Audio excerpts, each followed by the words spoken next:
할렐루야. 아멘. 거룩한 주일에 주님을 예배하기 위해 나온 우리 모든 성도님들을 환영합니다.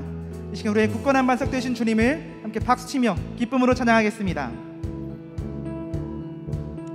주님 약속하신 말씀 위에서 영원토록 주를 찬송하리라. 소리 높여 주께 영광 돌리며 약속 믿고 굳게 서리라. 주님 약속하신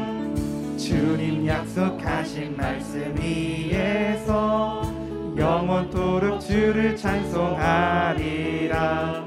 소리 높여 주께 영광 돌리며 약속 믿고 굳게 서리라. 굳게 서리 영원하신 말씀 위에 굳게 서리. 그 말씀 위에 굳게 서리라. 주님 약속하신 말씀 위에서 세상 염려 내게 엄습할 때에 용감하게 힘써 싸워 이기며 약속 믿고 굳게 서리.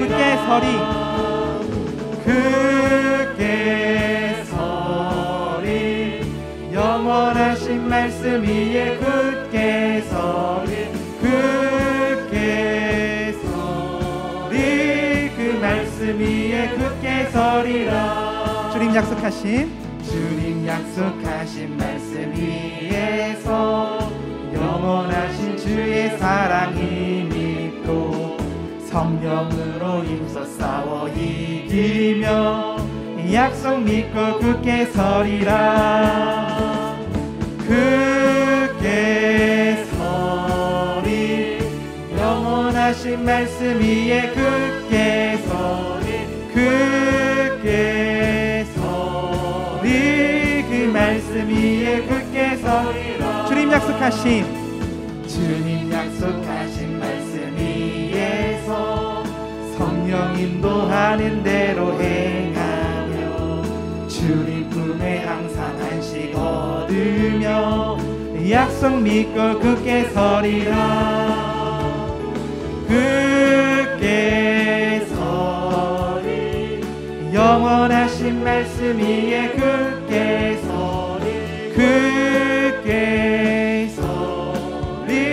그 말씀 위에 굳게 서리.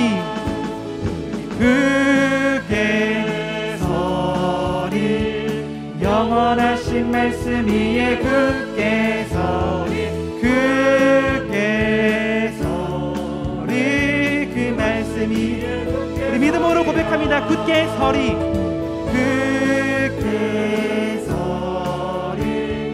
영원하신 말씀 위에 굳게 서리.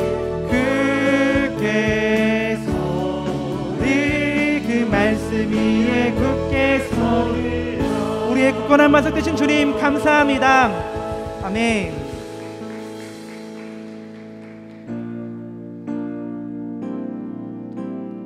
이렇게 주님을 바라보는 마음으로 함께 찬양하기를 소망합니다. 나의 소망 되신 주, 나의 소망 되신 주, 주를 바라봅니다.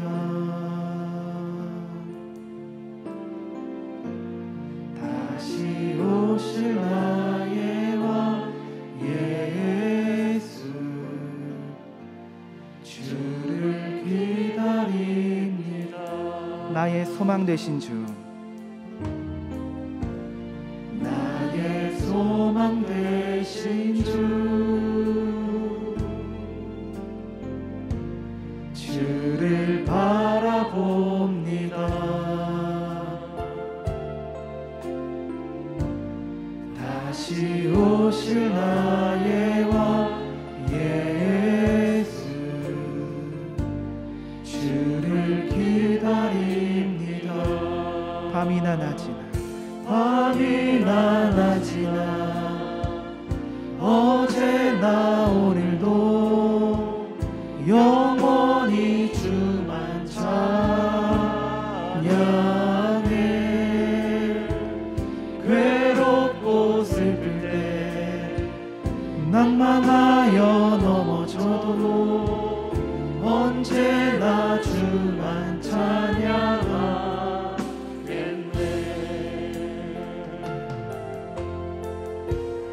나의 소망 되신 주, 나의 소망 되신 주, 주를 바라봅니다. 다시 오실 나의 왕 예수, 주를 기다립니다. 우리 함께 믿음으로 고백합니다. 나의 소망 되신 주, 나의 소망 되신 주, 주님을 바라봅니다. 주를 바라봅니다. 다시 오실 나의 왕 예수, 주를 기다립니다. 밤이나 낮이나 밤이나 낮이나 어제나 오늘도 영원히 주만 찬양해. 괴롭고 슬플 때 낭망하여 넘어져도 언제나 주만 찬양하겠네. 밤이나 낮이나 밤이나 낮이나 어제나 오늘도 영원히 주만 찬양해. 괴롭고 슬플 때 낭망하여 넘어져도 언제나 주만 찬양하게. 밤이나 낮이나 밤이나 낮이나 어제나 오늘도 영원히 주만 찬양해. 괴롭고 슬플 때 낭망하여 넘어져도 언제나 주만 찬양하겠네.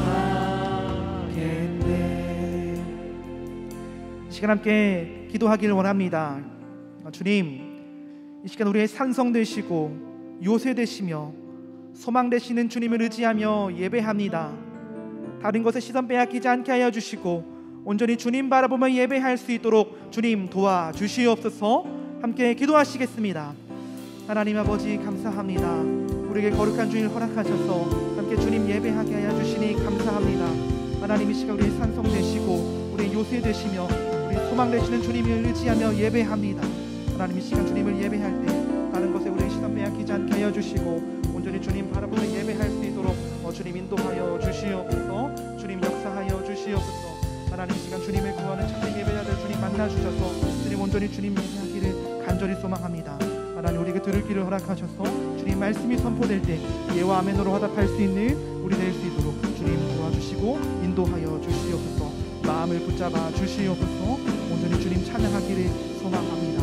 주님 역사하시고 인도하여 주시옵소서.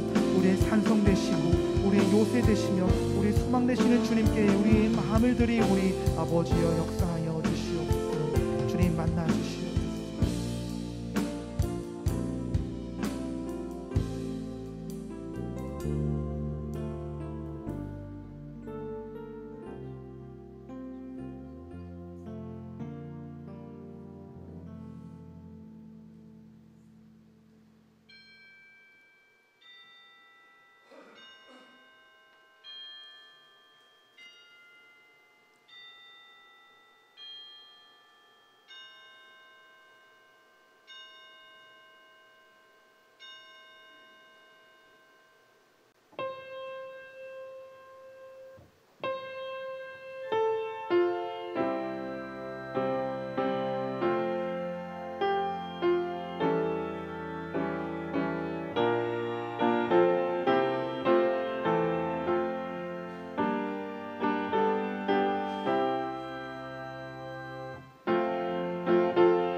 너희는 여호와 우리 하나님을 높이고 그 성산에서 예배할지어다. 여호와 우리 하나님은 거룩하심이로다. 아멘. 모두 자리에서 일어나 주님의 성령 찬양하시겠습니다.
여호와여 의의 호소를 들으소서. 나의 울부짖음에 주의하소서.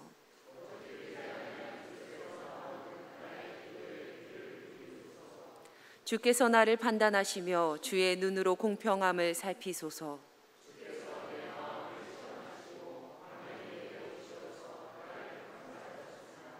흠을 찾지 못하셨사오니 내가 결심하고 입으로 범죄하지 아니하리이다.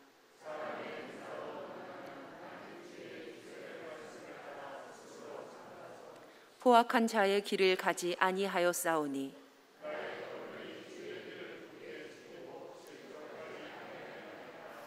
하나님이여 내게 응답하시겠으므로 내가 불렀사오니 주께 피하는 자들을 그 일어나 치는 자들에게서 오른손으로 구원하시는 주여. 아멘. 전능하사 천지를 만드신 하나님 아버지를 내가 믿사오며 그 외아들 우리 주 예수 그리스도를 믿사오니 이는 성령으로 잉태하사 동정녀 마리아에게 나시고 본디오 빌라도에게 고난을 받으사 십자가에 못 박혀 죽으시고 장사한 지 사흘 만에 죽은 자 가운데서 다시 살아나시며 하늘에 오르사 전능하신 하나님 우편에 앉아 계시다가 저리로서 산 자와 죽은 자를 심판하러 오시리라.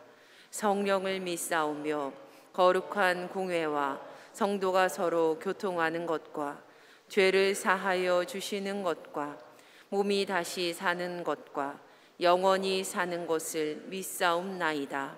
아멘.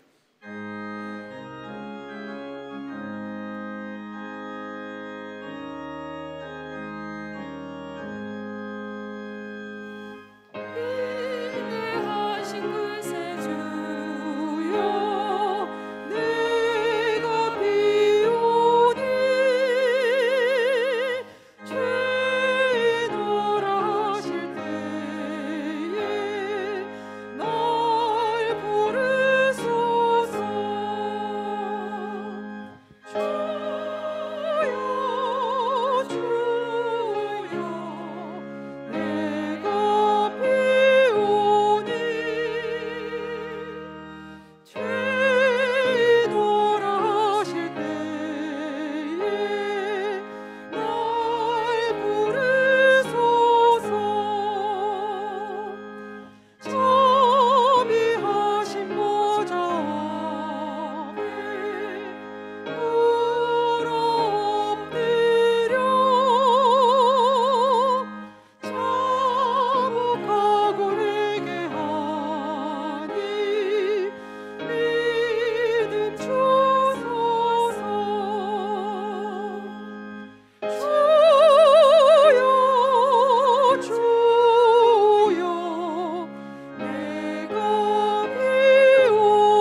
사랑의 주님, 한 주 동안 건강하게 지키시어 이 시간 주의 전에 나와 기쁨으로 예배하게 하시니 감사드립니다. 한없는 주님의 사랑을 받고 있으면서도 감사하지 못하고 살았음을 고백하오니 우리의 부족함을 용서하시고 주의 은혜로 채우셔서 하나님 기뻐하시는 거룩한 예배가 되게 하옵소서. 교회의 주인 되신 주님, 리모델링 할 수 있도록 인도하시니 감사를 드립니다. 필요한 모든 것들을 더하시고 안전하게 또 용도에 잘 맞게 리모델링 되어서 새로운 공간이 성도의 교제에 유익하고 지역사회를 향한 선교의 일들을 감당할 수 있는 아름다운 곳이 되게 하여 주시옵소서. 담임 목사님 말씀을 전해주십니다. 준비하시는 모든 과정 성령님께서 역사하여 주신 줄 믿고 감사드리오니 하나님의 뜻을 분별하는 영적인 지혜가 있게 하셔서 능력의 말씀, 은혜의 말씀을 전하실 수 있도록 인도하여 주시옵소서. 주님의 말씀을 듣는 우리에게는 지혜의 말씀에서 하나님께서 기뻐하시는 삶을 배워 온전히 행하는 주님의 자녀가 되게 하옵소서. 코로나19로 인해 고통받는 세상을 구원하여 주시고 모든 것들을 회복시켜 주시길 간구합니다.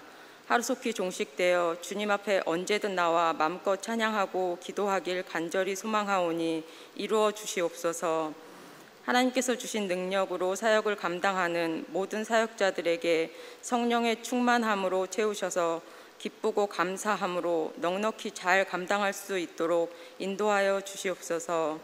예배 이후의 삶도 온전히 주장하여 주셔서 우리가 하나님의 말씀을 지켜 행하기를 즐거워하며 생명에 이르는 길로 행할 수 있도록 인도하시고 세상 가운데에서 우리를 온전한 주님의 도구로 사용하여 주시옵소서. 길이요 진리요 생명이신 예수 그리스도 이름으로 기도합니다. 아멘.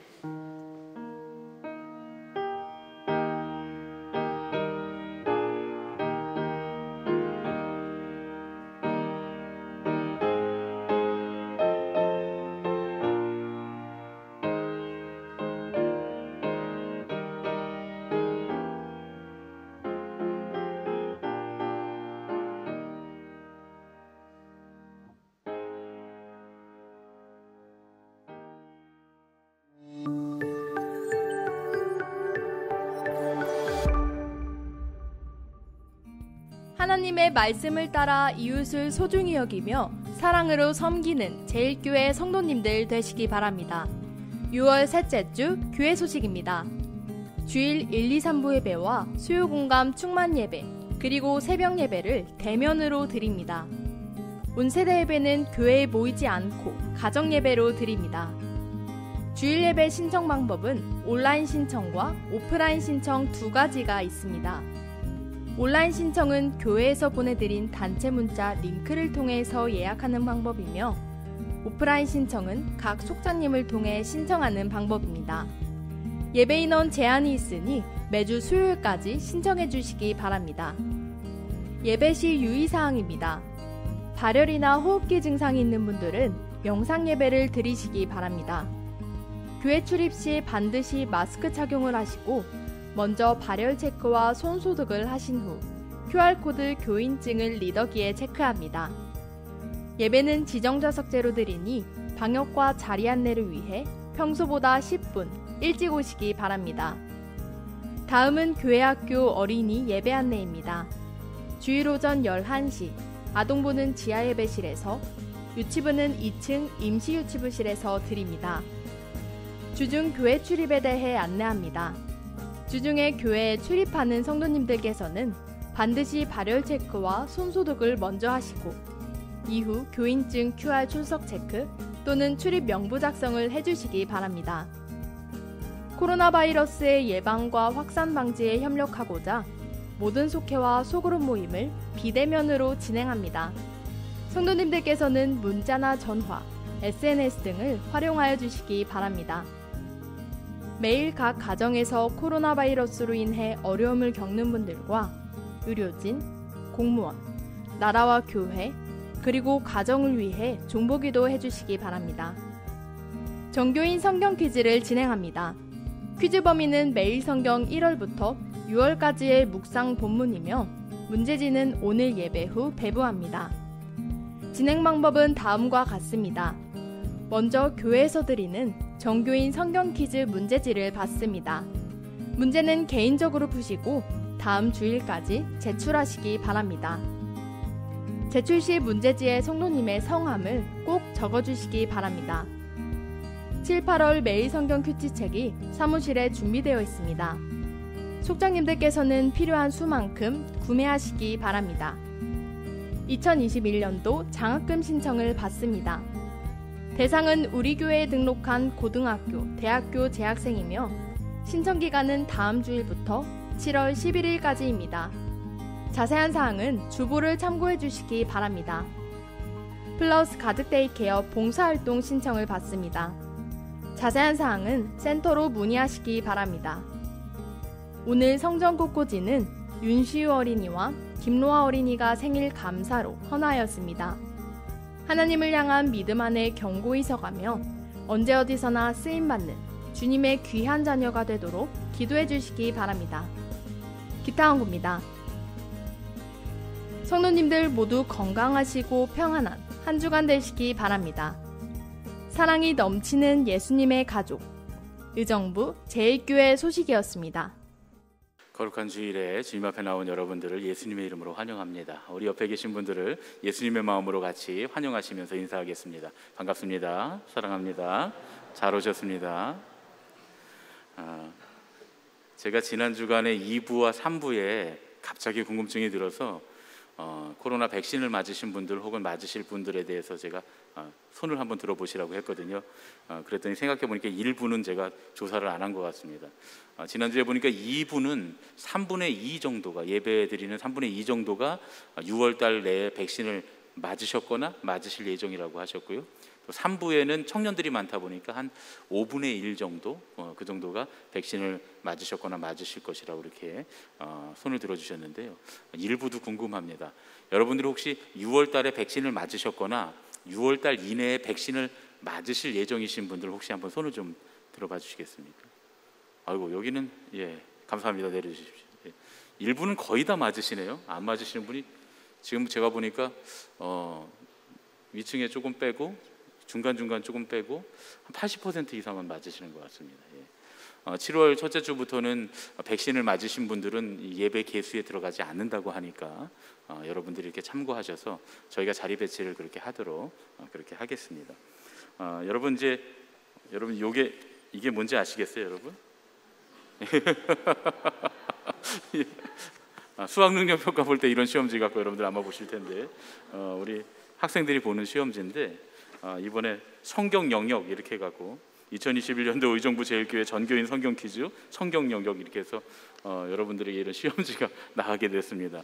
저희가 모여서 퀴즈 대회를 못하다 보니까 우리 청년들이 아이디어를 내서 이렇게 여러분들 좀 시험을 치르겠다 그러는데 말씀드린 대로 오픈북입니다. 댁에서 하시되 가족끼리 상의는 하지 마시고 개인적으로 혼자서 성경을 보시면서 풀어서 다음 주까지 내시면 되겠습니다.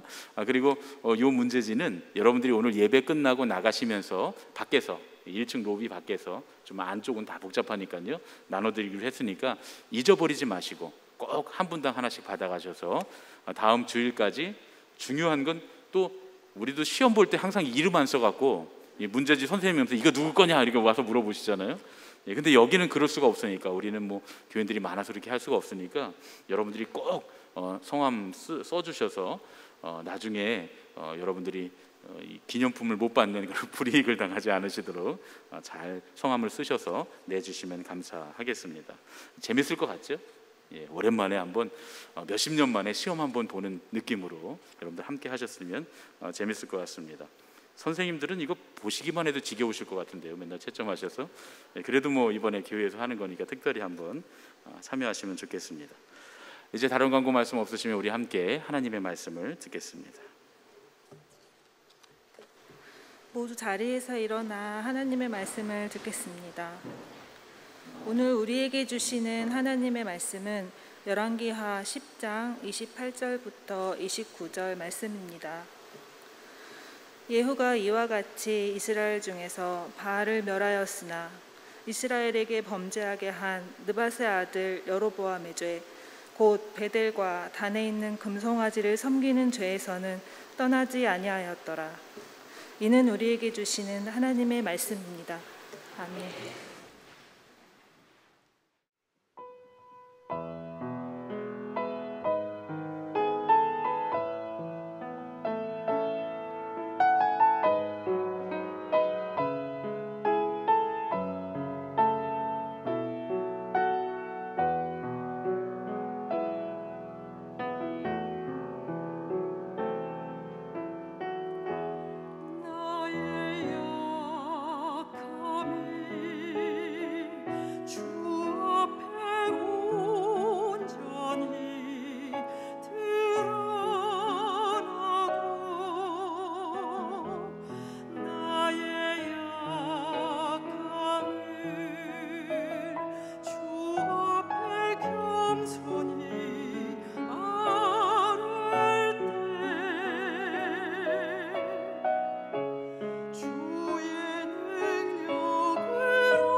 약한 내 손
하나님께서 우리를 주님의 도구로 사용하셔서 당신의 일을 행하시는 신비에 대해서 함께 나누는 주님의 도구, 오늘은 세 번째 시간으로 가장 두려운 형벌이라고 하는 제목으로 함께 말씀을 나누겠습니다.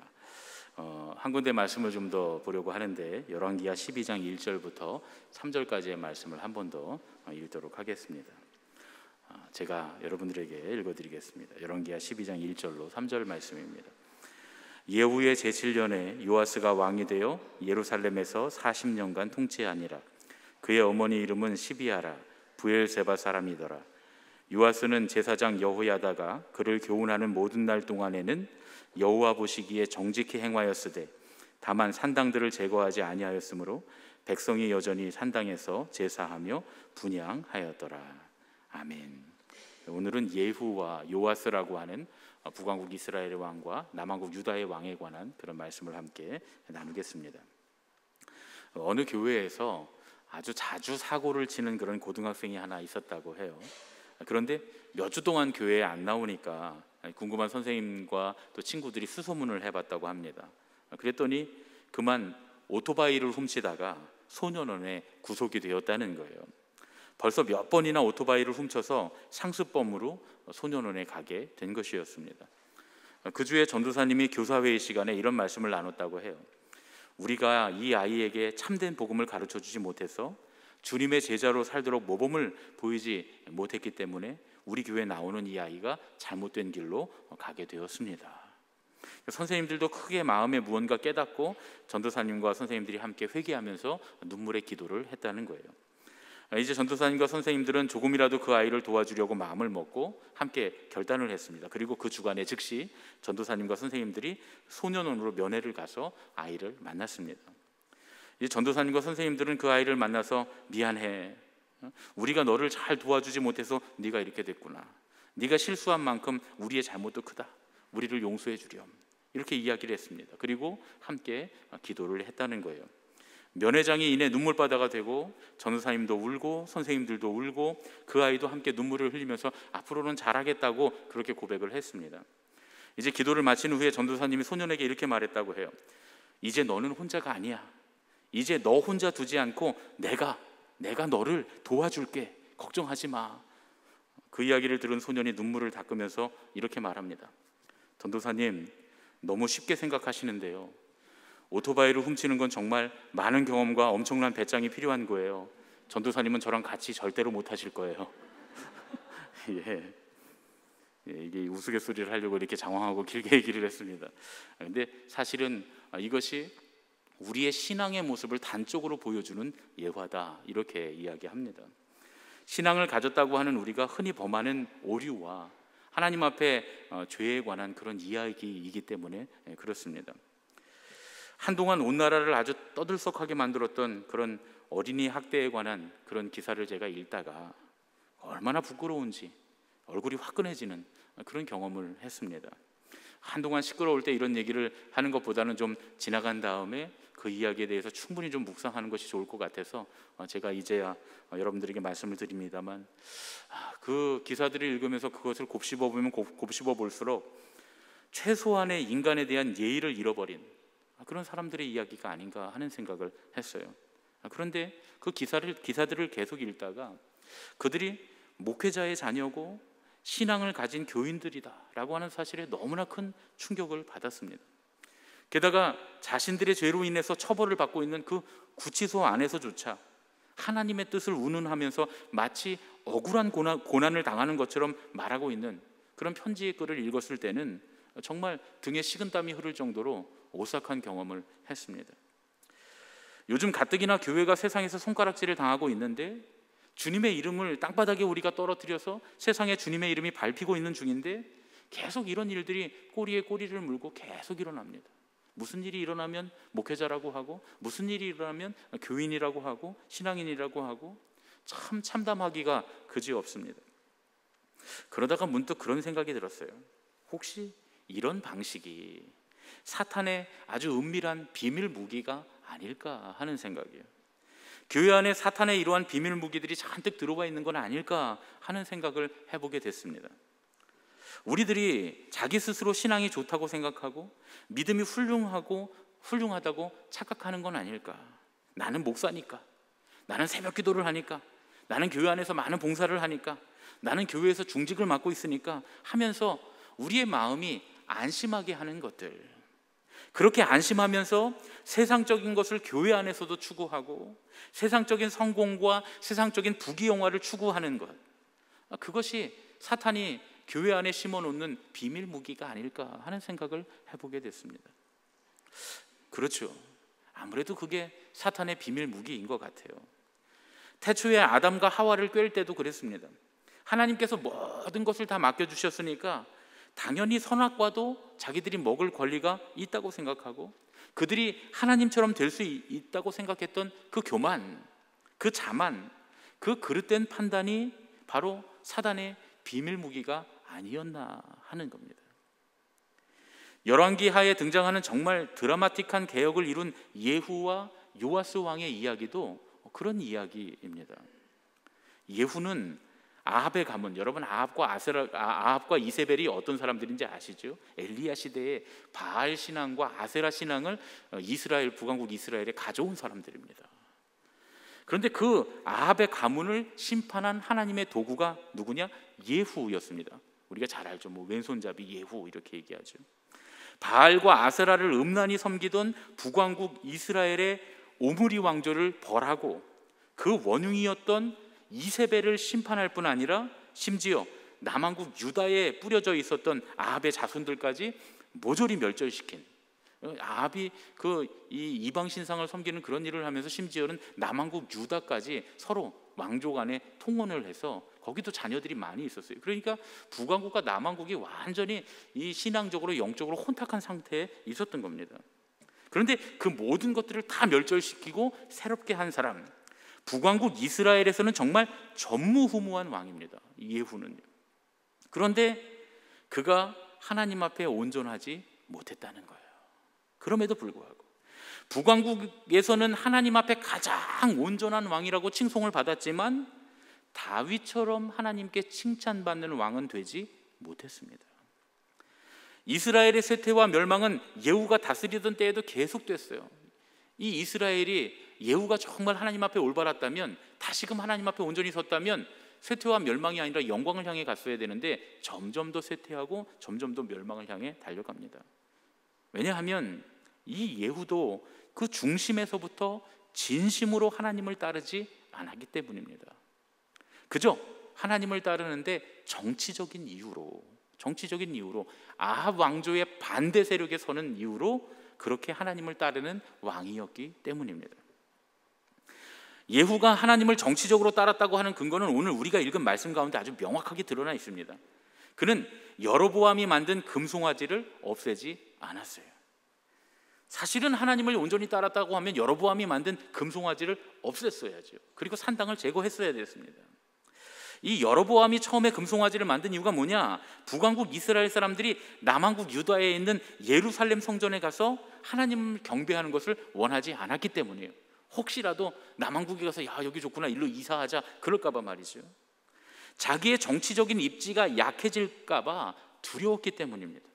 그래서 베델과 단에 금송아지를 만들어 놓고 여기에 하나님이 계시다, 여기서 하나님을 경배하라 하면서 자기가 만든 금송아지를 마치 예루살렘 성전의 지성소에 들어있는 언약궤처럼 백성들에게 하나님의 발등상, 하나님의 보좌로 삼고 섬기도록 했던 겁니다.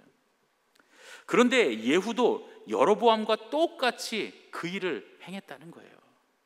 하나님을 위해 아합의 가문의 씨를 말리고 바알과 아세라를 섬기는 모든 사람들을 다 죽였다고 했는데 그게 사실이 아니었던 거죠. 하나님을 위해서가 아니라 자기의 정치적인 명분과 당위성을 위해서 하나님을 이용했던 겁니다.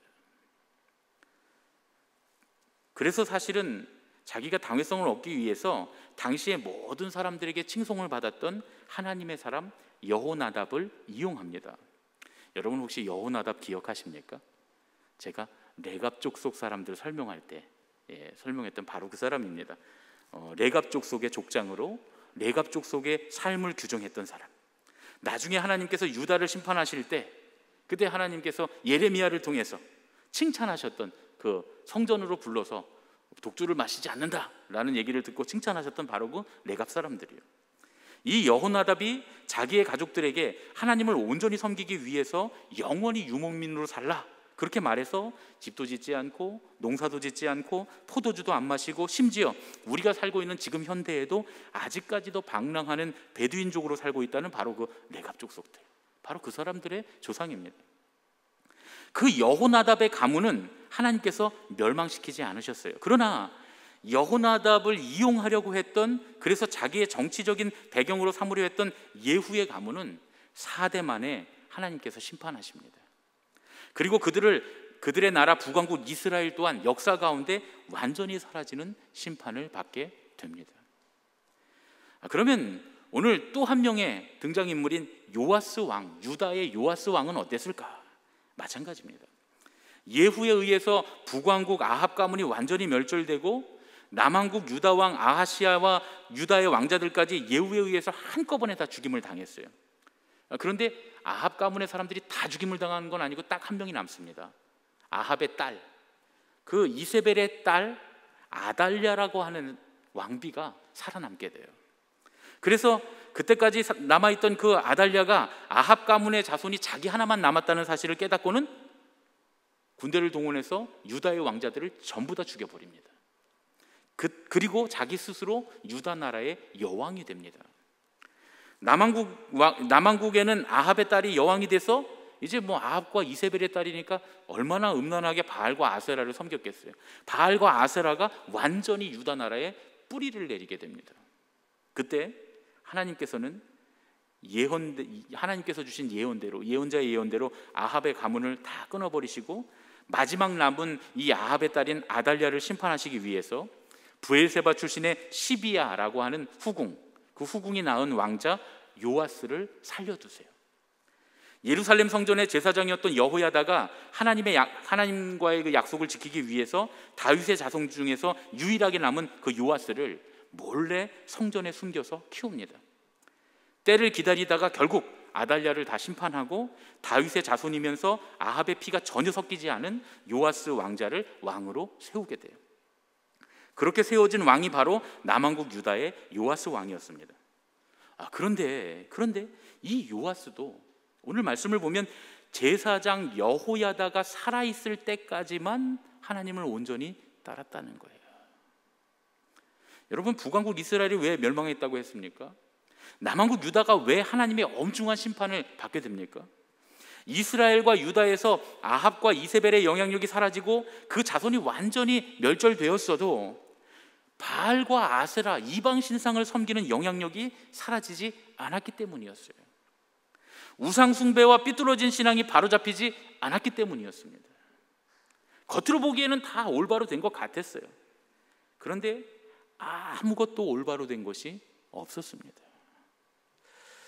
우리의 신앙을 돌아보자는 겁니다. 우리의 신앙도 이것과 같을 수 있어요. 기도회를 하고 부흥회를 하고 수련회를 하고 우리의 감정을 고조시키고 눈물이 흐르고 통곡하고 회개한다고 목이 쉬도록 기도할 수 있습니다. 마치 예후가 아합의 가문을 다 몰살시키고 바알과 아세라를 믿는 모든 사람들을 다 죽여버린 것처럼 그렇게 우리 스스로가 우리 내면에 있는 세속과 헛된 것들을 다 끊어버린다, 그런 우리의 어떤 퍼포먼스나 그런 행동을 취할 수 있습니다. 요아스가 대대적으로 성전을 수리하고 수축하는 것처럼 예배와 기도, 헌신의 자리에 나설 수 있어요. 예후가 여호나답을, 요아스가 여호야다를 가까이에 둔 것처럼 신앙심이 깊은 사람들과 가까이 교제하면서 지낼 수도 있습니다. 그런데 여러분, 가장 중요한 거, 속이 바뀌었는가 하는 거예요. 그 속이 바뀌었는가 하는 겁니다. 태도가 바뀌었는가 하는 거예요. 성품이 바뀌었는가 하는 겁니다. 여전히 그럼에도 불구하고 그 내면에서는 물질을 추구하고 명예를 추구하고 권력을 추구하는 거예요. 교회 안에서도 돈에 대해서 제일 관심이 많고 교회 일을 하면서 사람들이 인정해 주기를 바라고 교회에서 나의 위치가 어떠한가 이런 거에 대해서 이야기하고요. 마땅히 내가 교회 안에서 이럴 권한이 있다라고 말하는 것, 교회 안에서 자꾸만 자기의 권리를 찾는 것, 그리고 자꾸만 교회 안에서 갑의 자리를 차지하려고 하는 것. 그런데 여러분, 우리가 그렇게 하고 있다면 이스라엘의 역사처럼 망하는 길로 가고 있는 겁니다. 뭔가 대단한 일을 한 것 같고 뒤돌아보니까 해놓은 게 자랑스러워 보여도 그건 예후와 요아스의 성공일 뿐이다, 그런 얘기죠. 일본의 경건한 신앙인이자 신학자로 알려진 우찌무라 간조 선생님의 소감이라고 하는 책이 있습니다. 그 책 중에서 제가 한 부분을 읽어드리겠습니다. 하나님을 거역했다고 해서 그 형벌로 즉시 병에 걸리거나 가난이 닥치거나 또는 사회적 지위를 잃는 것은 아니다. 아니, 대개의 경우에 있어서는 환경의 개선은 하나님을 버린 결과로 오는 것이다. 하나님을 거역한 자가 당장에 받는 형벌은 품성의 타락이다. 곧 신성한 일과 고상한 일이 보이지 않게 되고 비열한 일과 저속한 일을 추구하게 되는 것이다. 그러나 이것이 가장 두려운 형벌이며 사람에게 정말 이보다 더 무거운 형벌은 없는 것이다. 그리고 이 형벌이 특히 무거운 이유는 이를 받는 자가 그것이 형벌임을 알지 못하는 데 있다. 우리는 하나님께 기도하여 어떤 다른 형벌을 받을지라도 이 두려운 품성 타락의 형벌을 받지 않도록 힘쓸 것이다. 여러분, 차라리 다윗이 받았던 형벌이 더 낫다는 거예요. 자녀가 죽고 전쟁에 쫓기고 아내들이 수치를 당하고 역병의 백성들을 잃고 목숨의 위협을 당하는 편이 오히려 작은 형벌일 수도 있다는 겁니다. 그런 일들을 겪으면서 하나님께 회개하고 하나님 앞에 겸비하고 겸손할 수 있다면 그건 작은 형벌이라는 거예요. 열왕기하의 말씀은 오히려 그보다 더 큰 형벌이 있다는 것을 우리에게 알려주십니다. 아무 일도 일어나지 않는다고 해서, 평탄하게 살고 있다고 해서 우리가 하나님을 잘 믿고 있다고 착각해서는 안 된다는 거예요. 일상의 평안함이 우리의 믿음을 증명하는 것이 아니라는 사실을 잊지 말아야 한다는 겁니다.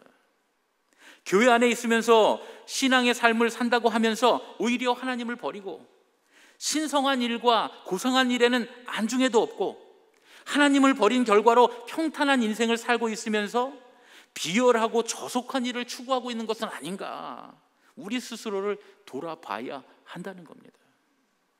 그리고 우리의 태도와 자세를 바꿔야 합니다. 이런 걸 우리는 회개라고 합니다. 예후처럼 거창하게 개혁하지 않아도, 요아스처럼 대단하게 신앙의 행위를 보여주지 않아도, 오히려 아무런 요란함이 없어도 조용히 우리의 성품을 바꾸고 우리의 태도를 바꾸고 우리의 내면을 돌아보라는 거예요. 나의 성공을 위해서, 내 자랑거리를 위해서 갑이 되려고 신앙생활을 하고 있는, 그래서 자꾸만 하나님이 아닌 나를 드러내려고 업적을 쌓고 경쟁하고 갑질을 하려고 드는 나 자신을 바꾸지 않으면 결국 우리는 품성이 타락하는 가장 무서운 형벌을 받게 될 것이다 라고 우리에게 가르쳐 주십니다. 그래서 우리 신앙인들에게 날마다 삶을 바로잡는 회개가 필요합니다. 여러분, 회개는 눈물을 흘리는 게 아니에요. 태도를 바꾸는 겁니다. 성품을 바꾸는 겁니다. 오늘 이 시간에 나 자신을 바꾸는 온전한 회개로 함께 나아가는 저와 여러분이 되어야 할 줄로 믿습니다. 여러분, 1907년 평양 대부흥 운동에 대해서 들어보신 적 있으시죠? 평양 대부흥 운동. 평양이 동방의 예루살렘이라고 불릴 정도로 교회에 크게 부흥이 일어났던 때가 있었습니다. 그래서 많은 사람들이 한국 교회의 부흥이 정체되고 마이너스가 되고 있는 지금 상황에 그때를 모델로 삼아야 한다고 말합니다. 심지어 대한민국, 한국의 조선의 오순절 사건이다 라고 말할 정도로 대단한 부흥의 역사였어요. 1903년, 그런데 여러분, 사실 1907년 이 평양 대부흥 운동은 1903년부터 1906년까지 있었던 원산 부흥 운동의 결과입니다. 원산에서 시작된 부흥의 불길이 평양으로 옮겨가고 그게 우리나라 전국으로 옮겨가서 우리나라 조선의 대부흥 운동이 일어나게 됐던 거예요. 1903년 당시에 원산 부흥 운동이 일어났을 당시에 그때는 개신교 선교사들이 한국에 들어와서 20년이 지나는 그런 시점이었습니다. 그런데 기대했던 것만큼 선교의 효과가 일어나지 않았어요. 또 1900년도에 중국 의화단 사건이 일어나면서 오히려 선교사들이 우리나라 안에서 배척을 받게 된 그런 시기였습니다. 1904년도에 러일 전쟁이 일어났잖아요. 그러니까 전쟁을 앞두고 얼마나 조선이 그 사이에 껴서 러시아와 일본 사이에서 그 조선의 분위기가 흉흉했겠습니까? 여러 가지 역사적인 복잡한 일들이 많이 일어났습니다. 경제적 파탄이 아주 심각한 상황이 있었어요. 정치적으로나 사회적으로 아주 불안이 가득한 그런 시대였습니다. 그래서 사람들이 교회로, 자기들의 불안을 달래려고 교회로 많이 모여들었어요. 그런데 중요한 건 신앙은 없었어요. 신앙적으로도 아주 상당한 위기가 있었던 그런 시점에 놀라운 부흥운동이 일어나게 된 겁니다. 그런데 그 놀라운 부흥운동은 한 사람의 감리교 선교사로부터 시작됩니다. 우리 감리교의 선교사였던 로버트 하디 목사님이 바로 그분이신데, 이분이 막 엄청난 영적인 능력으로 병자들을 막 고치고 성령의 바람이 막 불게 해서 사람들을 막 엎드러지게 하고 그런 일을 한 게 아니에요. 그런 일이 일어난 게 아닙니다. 다만 로버트 하디 선교사님이 회개했어요. 선교사라고 하면서 기득권을 누리고 외국 선교사라고 하면서 권리를 주장하고 선교지의 조선인들 좀 무식해서 하나님을 모른다고 그들을 원망했던, 조선인들 때문에 선교의 부흥이 일어나지 않는다고 원망했던 자기의 모든 생각과 마음들, 태도들을 회개합니다. 선교에 실패한 초라한 한 사람의 선교사가 교회가 어려움을 당하고 있는 것은 바로 자기 자신의 이런 교만과 불신앙 때문이라고 자기가 무시하고 있던 조선 교인들 앞에서 고백하며 회개하는 그 순간에 성령의 역사가 일어나기 시작했습니다. 선교사를 따라서 수많은 조선 사람들, 조선 교인들이 자기의 죄를 고백하면서 회개하기 시작했고 성령의 뜨거운 역사가 그들 가운데 임했던 거예요. 원산 부흥운동을 이어서 일어났던 평양 대부흥운동도 똑같습니다.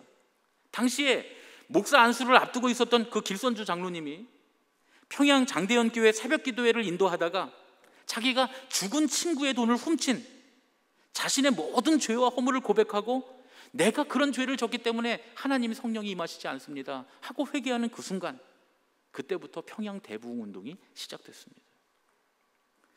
하나님이 어떤 사람들을 사용하십니까? 하나님은 누구를 도구로 쓰십니까? 사람들 보기에 훌륭하고 번듯한 도구를 사용하지 않으세요. 하나님은 사람의 겉모습이 아니라 스스로를 온전히 돌아보며 하나님께로 회개하는 그 중심, 그 진심을 가진 사람을 당신의 도구로 사용하십니다. 우리 옆에 계신 분들과 이렇게 인사했으면 좋겠습니다. 하나님께로 회개합시다. 하나님께로 회개합시다. 하나님께로 회개합시다. 우리가 그냥 회개합시다 라고 말하면 눈물 흘리고 그냥 하나님 잘못했어요 라고 말하는 걸로 착각하는 경우가 많아요. 그래서 제가 하나님께로 회개하자고 말씀드리는 거예요. 진짜 회개는 하나님께로 방향을 돌리는 거거든요. 그래서 하나님께로 우리의 방향을 돌리는 거예요. 하나님께로 회개하는 거예요. 세상에 잡다한 여러 가지들로 자꾸 내 몸의 방향을 틀지 말고 하나님께로만, 본질적으로 하나님께로만 우리의 방향을 자꾸 트는 것, 그것이 진정한 회개입니다. 누구나 지금이 한국교회의 위기라고 말해요. 정말 한국교회의 위기가 왔습니다. 한국교회의 다음 세대가 사라지고 있어요. 아니, 다음 세대가 사라졌어요.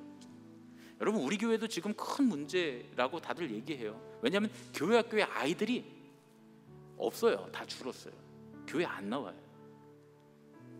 이 코로나를 기점으로 해서 교회에 대한 인식이 너무 바닥을 치고 있고, 또 웬만하면 교회 보내지 않으려고 그렇게 생각하고, 그래서 다음 세대가 점점 없어지고 있고, 정말 많은 교회들이 교회 학교가 문을 닫았습니다. 의식 있다고 하는 사람들이 교회를 향해서 고개를 내젓고 있어요. 어쩌면 앞으로는 우리가 누리고 있던 신앙생활의 대부분을 다시는 누릴 수 없을 거라고 말하는 사람들이 많습니다. 그동안 학생들이, 청년들이 봉사하고 교회 안에서 하던 일들이 참 많거든요. 예전처럼 찬양을 부를 수 없을 수도 있습니다. 그런 일들이 지금 일어나고 있고 일어났습니다. 이제는 한국교회가 그동안 얼마나 부흥했고 교회가 우리 사회와 정치에 얼마나 영향력을 미치고 있는가, 그런 거를 드러내는 건 아무런 힘이 없어졌어요. 우리 교회에 얼마나 많은 사람이 모이고 우리 교회가 얼마나 큰 교회인가, 이런 것도 중요하지 않게 됐습니다.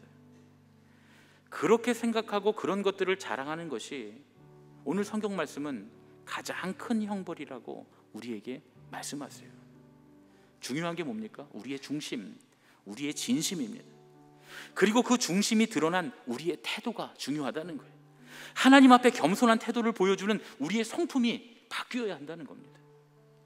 무슨 새로운 프로그램을 하고 어떤 좋은 이벤트를 하고 정치적으로나 사회적으로 대단히 능력 있고 실력 있는 사람들이 우리 교회에 온다고 해서 하나님의 교회가 부흥하지 않습니다. 물론 사람은 모일 수 있어요. 물론 사람은 많이 모일 수 있습니다. 그런데 여러분 한번 생각해 보세요. 어떤 프로그램을 좋아하고 이벤트를 좋아하고 실력 있는 사람들과 교제하기 위해서 사람이 많이 모이는 것이 교회의 부흥은 아니죠. 그냥 사람이 많이 모이는 거지, 그건 부흥, 신앙적인 부흥, 교회의 부흥은 아니지 않습니까? 물론 그렇게 모인 사람들을 신앙으로 이끌기 위해서 애쓰면 좋은 결과를 얻을 수는 있겠죠. 하지만 그렇게 사람들이 많이 모이는 자체가 부흥이고, 그렇게 사람이 모이는 것을 통해서 무언가 누리려고 생각한다면 그게 가장 큰 형벌이라고. 예후와 요아스가 그것이 제대로 된 것이 제대로 된 신앙이라고 믿었던 그들에게 있었던 가장 큰 형벌이라고 우리에게 말씀하십니다. 오히려 우리의 중심이, 우리가 온전히 하나님께로 회개하면, 그러면 하나님께서 우리를 당신의 도구로 사용하시고 거룩한 부흥이 일어나고 세상이 우리를 통해서 하나님을 만나고 하나님의 거룩하신 역사가 이루어질 줄로 믿습니다. 우리 오늘 예수 늘 함께 하시네 찬양하시고 기도하시면서 오늘 우리가 신앙을 통해 누리려고 하는 모든 것들을 내려놓고 주님께서 원하시는 방향으로 회개하는 저와 여러분이 되시기를 예수님의 이름으로 축복합니다.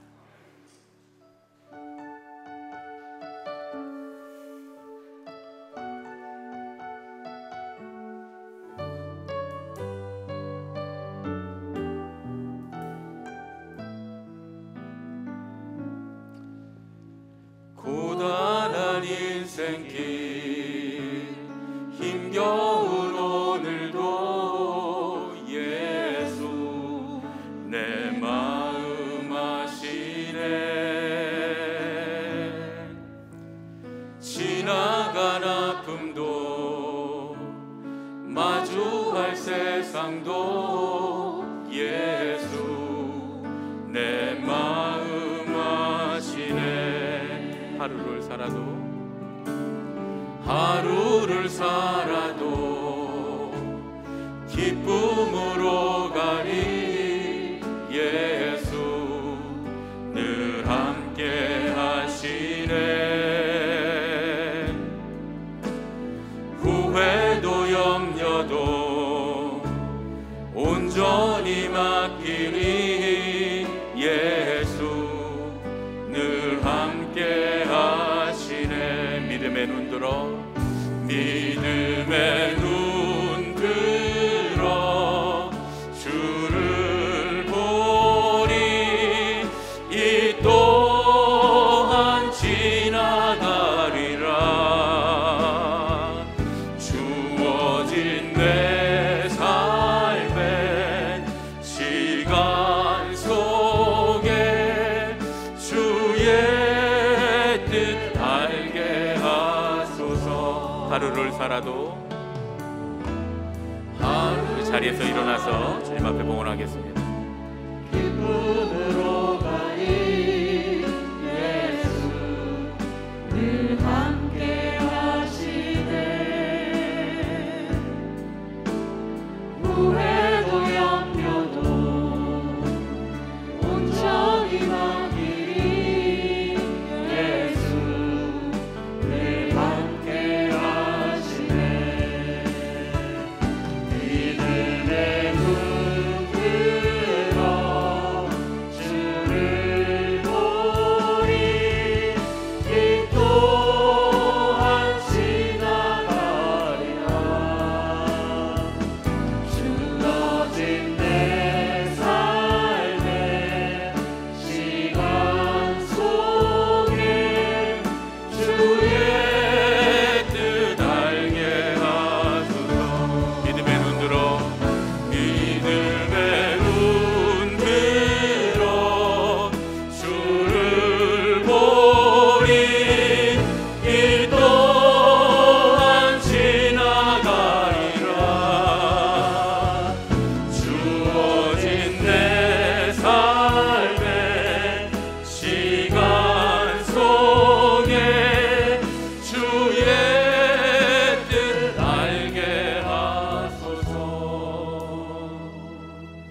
거룩하신 아버지 하나님, 오늘 이 시간 우리의 중심을 살펴봅니다. 아버지, 우리의 중심이 주님께로 향해 있습니까? 주님, 온전히 우리의 중심은 바뀌지 않은 상태로 우리의 행동과 우리의 겉모습만 바뀌었다면 주님, 오늘 이 시간 우리 중심 안에 주님을 사랑하고 주님을 바라보고 주님을 향하는 진심이 들어가게 하여 주시옵소서. 주님을 진심으로 사랑함으로 우리의 삶의 태도와 우리 삶의 모든 성품이 바뀌어지는 놀라운 은혜가 있게 하여 주시고, 거기에서부터 진정한 부흥이 일어나도록 우리를 붙들어 주시옵소서. 주님의 손에 들려 쓰임받는 도구가 되도록 우리를 붙잡아 주시옵소서. 오늘 주님 앞에 예물을 드리는 우리의 중심도 보아 주시옵소서. 예물을 드리며 혹시 비뚤어진 마음으로 주님 앞에 투자의 마음으로 예물을 드리고 있지는 않은지 돌아보게 하여 주시고, 온전히 우리의 마음이, 우리 삶의 모든 것이 주님의 것임을 고백하는 진심으로 가득 차게 하시고, 아버지, 이 물질이 쓰여지는 곳곳마다 주님께서 들어 쓰시는 주님의 도구로 사용되는 놀라운 역사가 있게 하여 주시옵소서. 이제는 우리 주 예수 그리스도의 은혜와 하나님의 지극하신 사랑과 성령님의 교통하시고 인도하심이 이제 겉모습과 행동으로만이 아니라 우리의 중심에서부터 진심으로 주님을 섬기기를 원하는, 그래서 주님의 도구로 주님의 손에 들려 쓰임받기를 원하는 예수님의 가족들, 우리 제일교회 모든 식구들, 이 일부에 참여한 모든 예배자들 머리 위에 이제부터 영원까지 함께하여 주셨기만을 간절히 축원하옵나이다. 아멘.